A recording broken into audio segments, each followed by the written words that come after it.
പ്രിയപ്പെട്ട കൂട്ടുകാരെ, രക്ഷിതാക്കളെ, ഉസ്താദുമാരെ, അസ്സലാമു അലൈക്കും. നബി സല്ലല്ലാഹു അലൈഹി വസല്ലം ധാരാളം മൂല്യങ്ങൾ പഠിപ്പിച്ചു തന്നിട്ടുണ്ട്. അതിലൊരു കാര്യം നിങ്ങളുമായി പങ്കുവെക്കാൻ ഞാൻ ആഗ്രഹിക്കുന്നു. നബി സല്ലല്ലാഹു അലൈഹി വസല്ലം ഒരിക്കൽ പറയുകയുണ്ടായി, ഏത് പ്രതിസന്ധി ഘട്ടം വന്നാലും സത്യം മാത്രമേ പറയാവൂ. ഇത് വെറുതെ പറയുക മാത്രമല്ല, ജീവിതത്തിലൂടെ കാണിച്ചു തരികയും ചെയ്തു.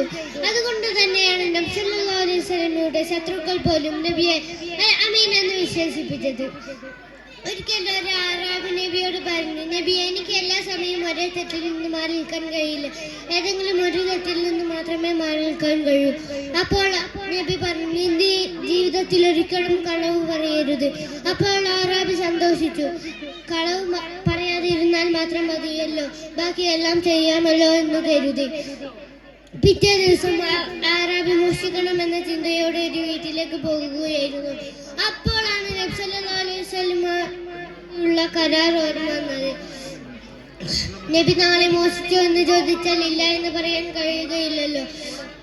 അതുകൊണ്ട് അറാബി മോഷണത്തിൽ നിന്ന് പിന്മാറി, അതുപോലെ എല്ലാത്തിൽ നിന്നും പിന്മാറി സാലിഹായ മുസ്ലിമായി ജീവിച്ചു എന്ന് പറഞ്ഞുകൊണ്ട് എന്റെ കൊച്ചു പ്രസംഗം നിർത്തുന്നു. അസ്സലാമു അലൈക്കും.